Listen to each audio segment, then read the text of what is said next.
Selamat datang di video pembelajaran tentang perkuliahan aljabar linear elementer. Nah, di video ini pertama-tama akan disampaikan terlebih dahulu apa saja materi perkuliahan yang akan kita bahas selama kurang lebih 16 pertemuan. Nah, untuk yang pertama, jadi ada dua pokok bahasan besar yang akan kita bahas. Yang pertama adalah tentang sistem persamaan linier atau SPL dan matriks. Yang kedua adalah fungsi determinan. Nah, untuk SPL dan matriks ini ada 6 sub pokok bahasan. Yang pertama adalah pendahuluan dan pengenalan SPL.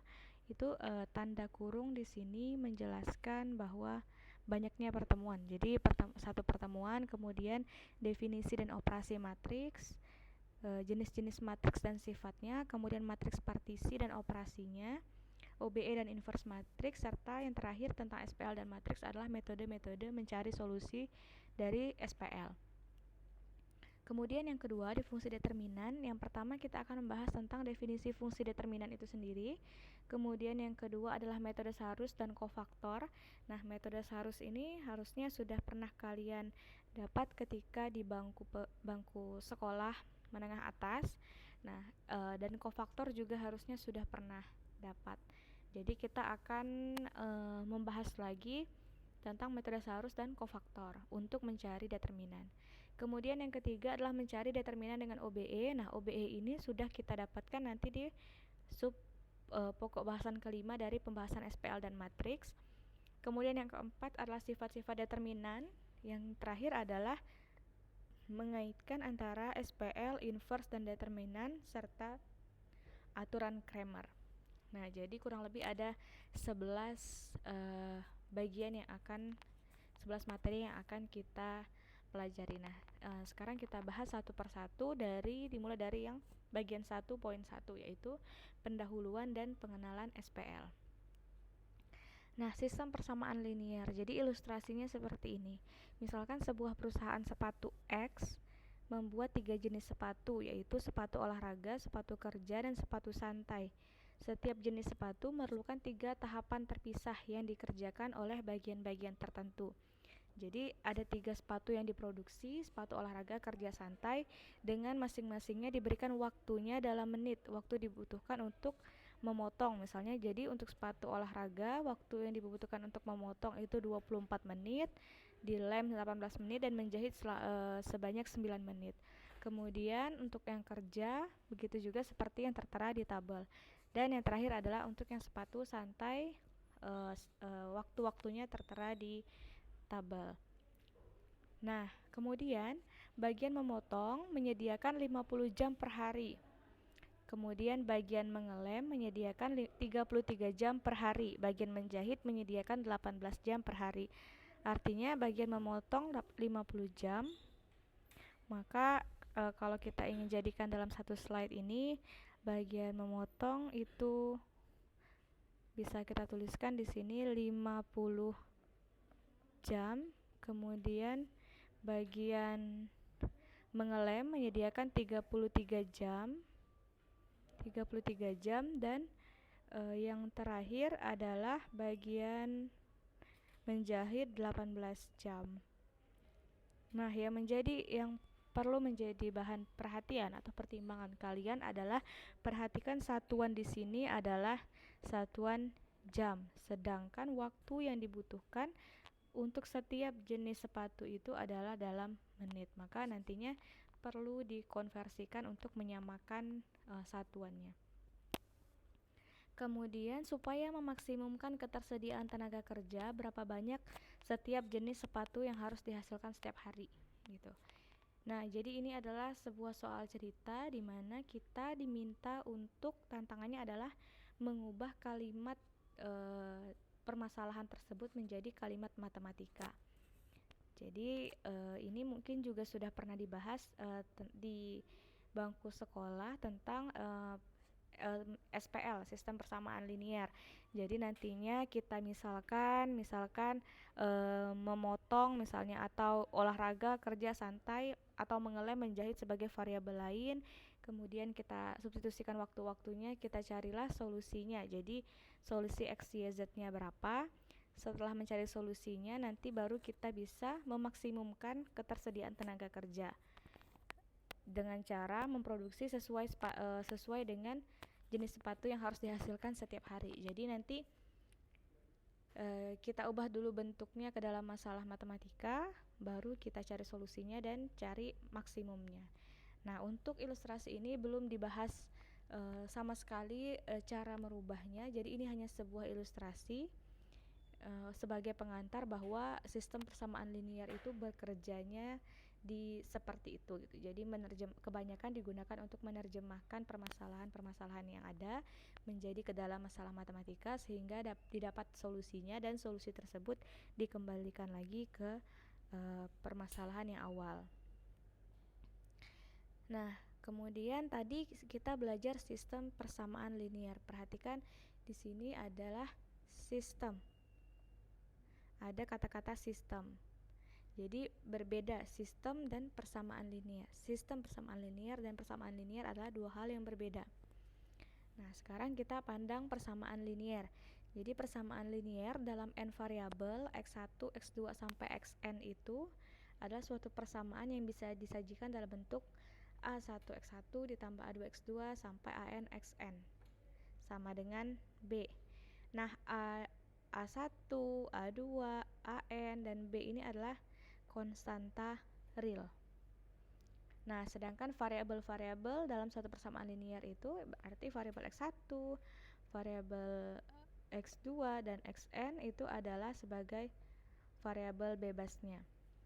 Nah, persamaan linier tidak melibatkan hasil kali atau akar dari suatu variabel. Nah, ini adalah sebenarnya masuk ke dalam ciri-ciri kapan suatu persamaan dikatakan linier atau tidak. Nah, dari kata-katanya adalah linier. Linier artinya dia syarat yang pertama adalah persamaannya tidak melibatkan hasil kali atau akar dari suatu variabel. Jadi bukan perkalian, misalkan variabelnya tadi x1, x2, dan xn, jadi bukan hasil perkalian antara dua variabel atau akar dari suatu variabel misalnya. Kemudian syarat yang kedua, semua variabel hanya muncul sekali dengan pangkat 1 dan dengan pangkat 1. Jadi syarat yang kedua adalah pangkatnya adalah pangkat 1. Nah, seperti ini x1 pangkat 1, x2 pangkat 1, dan xn pangkat 1. Jadi dia memenuhi untuk asumsi yang kedua. Dan yang ketiga adalah tidak muncul sebagai variabel bebas dari suatu fungsi trigonometri, logaritma, atau eksponensial. Jadi bukan suatu fungsi trigono, logaritma, dan eksponensial. Nah, itulah tiga syarat ini yang membedakan suatu persamaan itu linier atau non-linier.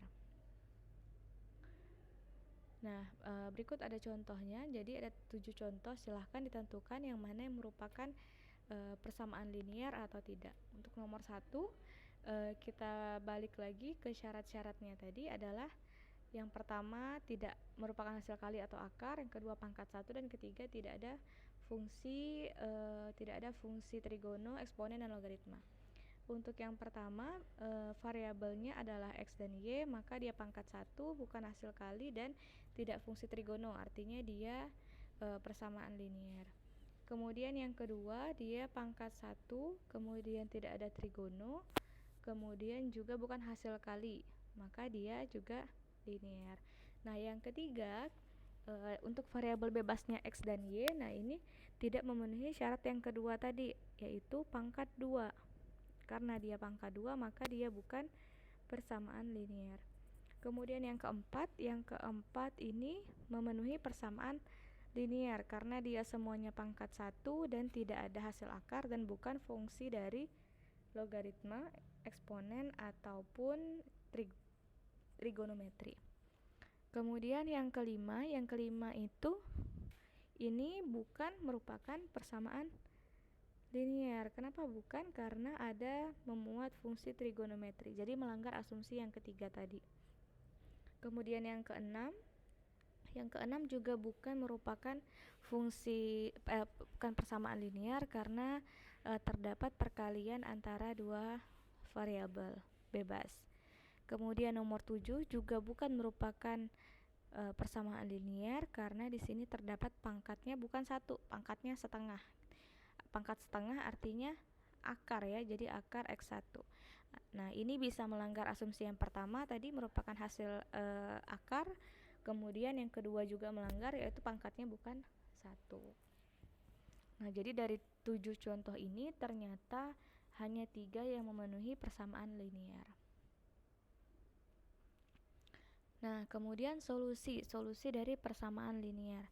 Jadi solusi dari persamaan linear tadi kan kita punya persamaannya A1X1, A2X2, dan ANXN sama dengan B. Itu adalah suatu urutan dari n bilangan S1, S2 sampai Sn. Sedemikian sehingga persamaan tersebut terpenuhi kalau kita menggantikan S1 itu solusi, S2 ditambah Sn. Jadi katakan S1, S2, Sn adalah himpunan solusi, maka kalau kita kalikan A1 dengan S1, A2 dengan S2, AN dengan Sn, kemudian kita jumlahkan, maka hasilnya akan sama dengan B. Nah, kumpulan semua solusi tersebut dinamakan dengan himpunan solusi. Di sini misalkan kita punya himpunan solusinya S, maka kita punya solusinya adalah S1, S2 sampai dengan Sn. Seperti itu. Kemudian lanjut, itu adalah persamaan linear.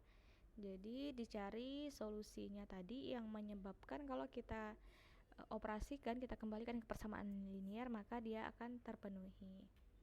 Nah, sekarang kita masuk ke sistem persamaan linear. Nah, perbedaannya adalah kalau persamaan linear kita hanya punya satu persamaan saja. Kalau sistem persamaan linear kita punya lebih dari satu persamaan linear. Nah, di sini sejumlah himpunan berhingga dari persamaan-persamaan linear. Jadi kata kuncinya adalah persamaan-persamaan linear. Ada lebih dari satu, artinya dalam variabel X1 sampai Xn adalah solusi dari tiap-tiap persamaan dalam sistem tersebut. Contoh, diberikan SPL sebagai berikut. Nah, ini satu kesatuan ya. Jadi satu kesatuan SPL itu memuat dua persamaan di sini. Dua persamaan dengan 3 variabel. Yang pertama 4x1 min x2 ditambah 3x3 sama dengan min 1. Yang kedua 3x1 ditambah x2 tambah 9x3 sama dengan min 4. Nah, solusi x1 sama dengan 1, kemudian x2 sama dengan 3, x2 dan sama dengan x3 sama dengan min 1 ini adalah solusi dari SPL ini. Sedangkan x1 sama dengan 1, x2 sama dengan 8, dan x3 sama dengan 1 itu bukan merupakan solusi. Kenapa bisa seperti itu? Nah, sekarang kita coba yang solusi. X1-nya 1, berarti untuk ini jadinya 4 dikurang min 1 ditambah 3 dikali min 1. Hasilnya adalah, berarti ini 4 tambah 1 dikurang 3. Hasilnya 2.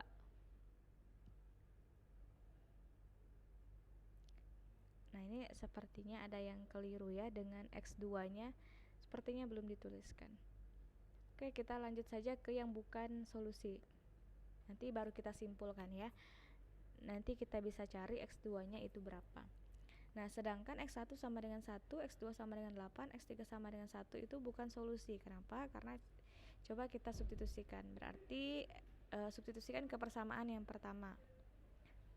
Kemudian berarti 4 dikali 1 dikurang 8 ditambah 3 dikali 1. Berarti 4 kurang 8 tambah 3. Hasilnya min 4 tambah 1. Hasilnya benar min 1. Kemudian kalau yang kedua berarti 3 ditambah 8 ditambah 9. Berarti 8 tambah 9, 17 tambah 3, 20. Nah, ini bukan solusi. Kenapa bukan solusi? Karena hanya himpunan solusi tadi hanya memenuhi untuk persamaan 1 saja, sedangkan persamaan 2 tidak terpenuhi. Nah, yang dinamakan solusi adalah dia harus memenuhi kedua persamaan atau semua persamaan di SPL tersebut. Seperti itu. Nah, kalau di sini misalkan X2-nya katakan 8 di sini. Coba kita coba ya, X2-nya 8 berarti 4 dikurang 8 ditambah 3. Hasilnya adalah min 1 untuk persamaan kedua. Kemudian 3 ditambah X2 nya 8 ditambah 9 misalnya, 3 tambah 8 tambah 9. Nah ini juga pasti sesuatu yang lebih besar dari min 4, bukan juga solusi, artinya X2 nya bukan sama dengan 8 karena dia hanya memenuhi yang pertama, tidak memenuhi kedua, persamaan kedua, sehingga kita perlu cari nilai X1, X2, X3 yang memenuhi kedua persamaan dalam sistem persamaan contoh ini. Oke. Nah, ini ada dua contoh. Tentukan solusi dari SPL berikut. Solusi dari SPL berikut, yang pertama adalah 3x min 4y sama dengan 12. 4x plus 3y sama dengan 0. Nah, ini dengan cara eliminasi substitusi bisa kita peroleh ya. Jadinya kalau kita punya 4x ditambah 3y itu sama dengan 0, berarti 4x sama dengan min 3y.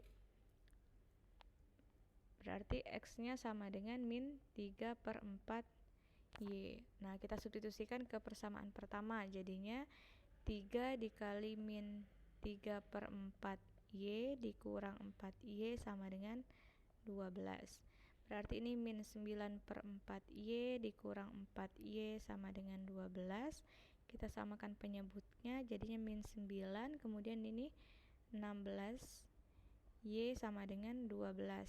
Artinya min 9 min 16 min 25 per 4Y sama dengan 12, maka Y sama dengan 48 per 25, negatif 48 per 25. Kemudian kita substitusikan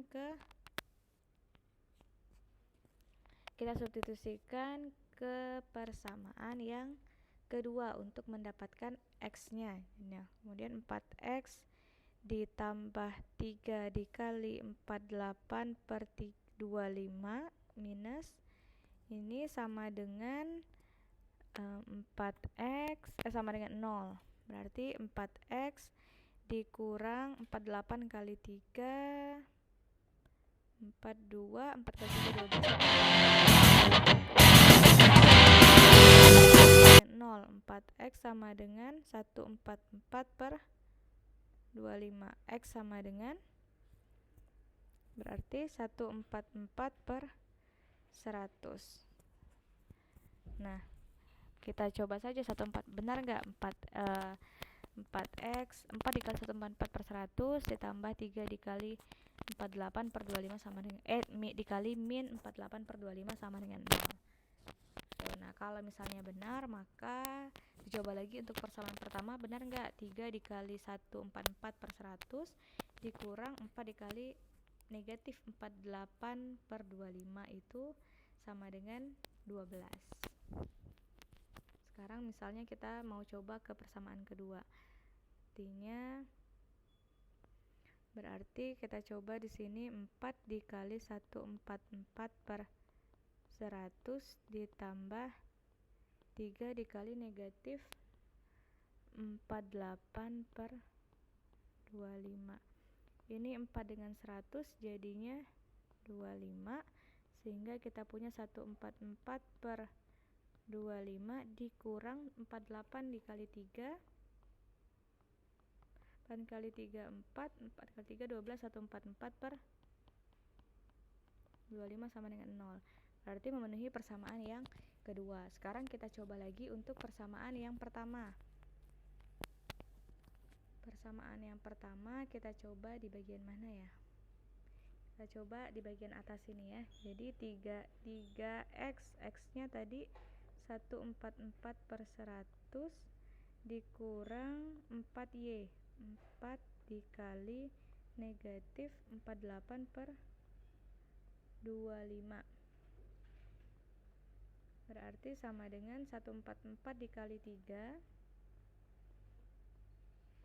itu 12, 1, 12 tambah 1, 13, 1, 432, berarti 432 per 100 ditambah dengan 48 dikali 4.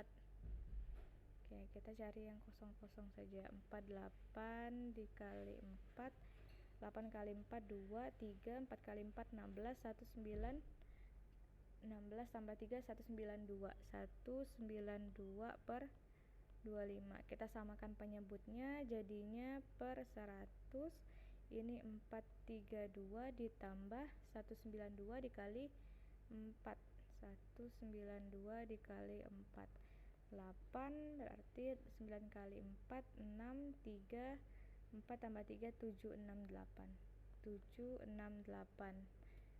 Nah, 768 ditambah 432 hasilnya 8 tambah 2 0 1, 7 tambah 3 0 1, 8 tambah 4 1200 per 100, maka hasilnya sama dengan 12. Nah, karena solusi yang mana solusinya tadi? Karena solusi untuk yang Y sama dengan 48 per 25 dan X sama dengan 144 per 100 ini memenuhi kedua persamaan ini,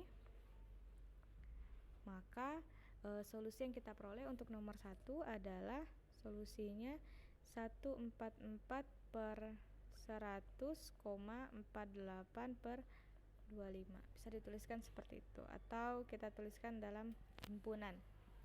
Jadi solusinya seperti itu untuk yang nomor 1. Untuk yang nomor 2 jawabannya tidak ada solusinya. Nah, nanti kita akan bahas kenapa dia tidak ada solusinya. Oke. Nah, jadi solusi SPL itu bisa jadi dua. Jadi bisa jadi tidak memiliki solusi, bisa juga memiliki solusi. Nah, jadi ketika dia tidak memiliki solusi, maka namanya SPL-nya tidak konsisten, dan juga bisa memiliki solusi berarti dia konsisten. Nah, memiliki solusi berarti ada dua keadaan, tepat satu solusi dan tak terhingga banyaknya solusi. Nah, nomor 1 tadi tepat satu solusi. Sedangkan nomor 2 tadi adalah tidak memiliki solusi. Kenapa bisa tidak memiliki solusi? Nah, jadi visualisasi dari solusi SPL itu sebenarnya bisa kita sajikan dalam bentuk bidang gitu. Jadi untuk dua persamaan ya. Jadi kedudukan dua garis tadi kan dua variabel, SPL dua variabel.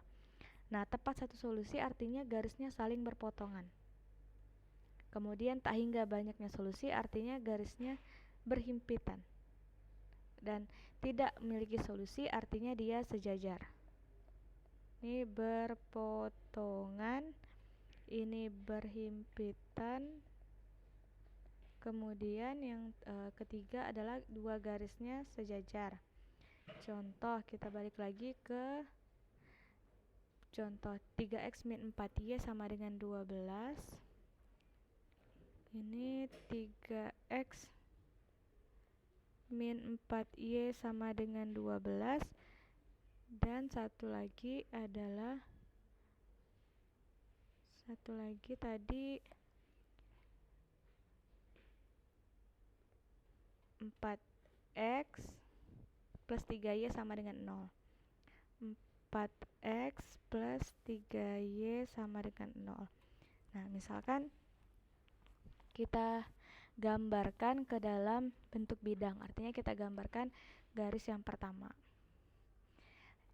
Caranya adalah kita cari titik potongnya. Ketika x-nya sama dengan 0, maka y-nya sama dengan min 3. Kalau x-nya sama dengan 0, y-nya min 3. Berarti dia titiknya di sini. X-nya 0, y-nya min 3. Kemudian ketika y-nya 0, x-nya berarti 4, y-nya 0, x-nya katakan 4 di sini. Nah, kalau kita tarik garis berarti kita punya garis yang seperti ini. Kemudian 4x plus 3y sama dengan 0. Kalau x-nya 0, maka y-nya juga 0. Kalau y-nya 0, x-nya 0 juga. Nah, kita pakai titik bantu yang lain. Kalau x-nya 1, x-nya di sini 1, maka nanti kita punya 3y sama dengan min 4, artinya y-nya min 4 per 3. Y-nya min 4. Kalau x-nya 1, kita ganti warna. Kalau x-nya 1, y-nya min 4 per 3. Di sini min 4/3.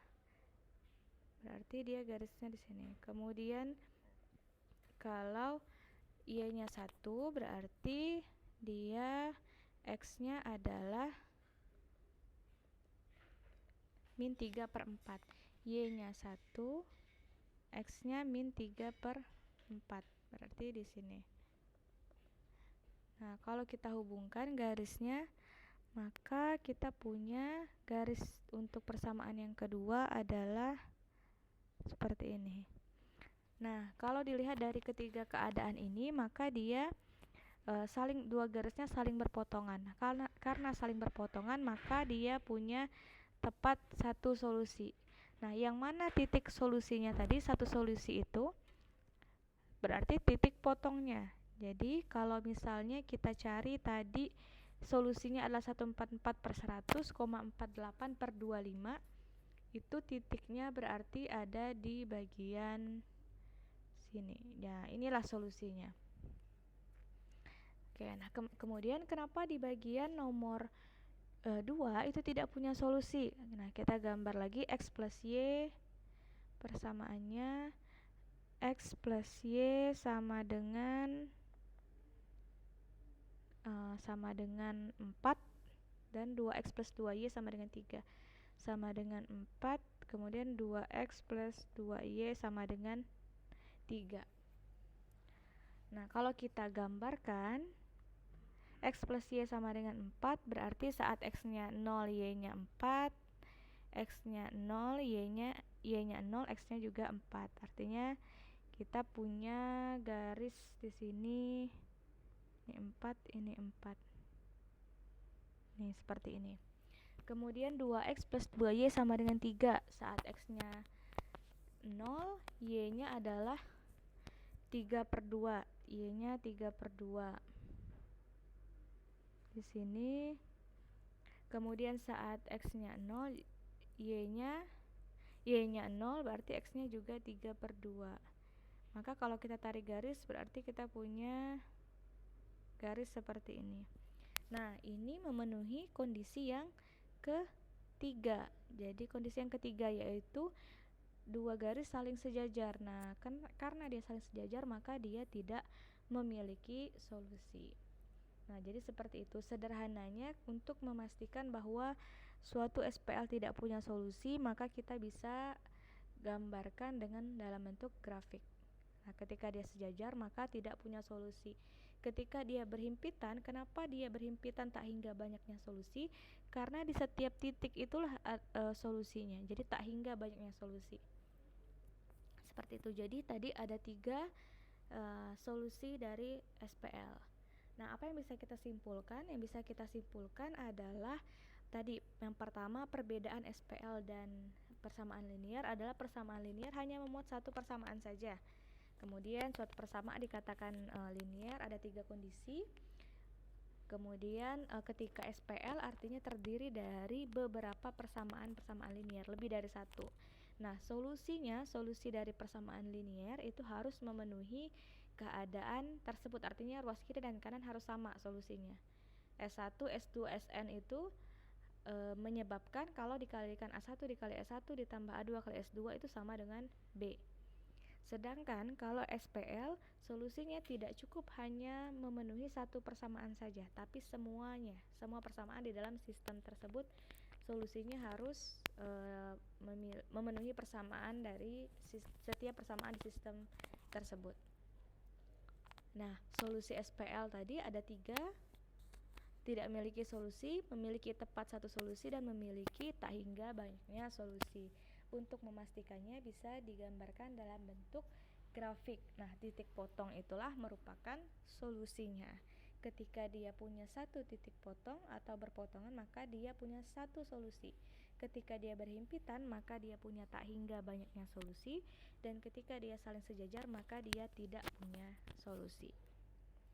Oke, untuk pembelajaran tentang SPL sampai sini saja. Silahkan teman-teman coba lagi dipelajari, diulang kembali, dicari contoh-contohnya untuk memudahkan nanti ke materi-materi berikutnya. Jadi harus terbiasa dulu mengerjakan SPL-SPL yang sederhana.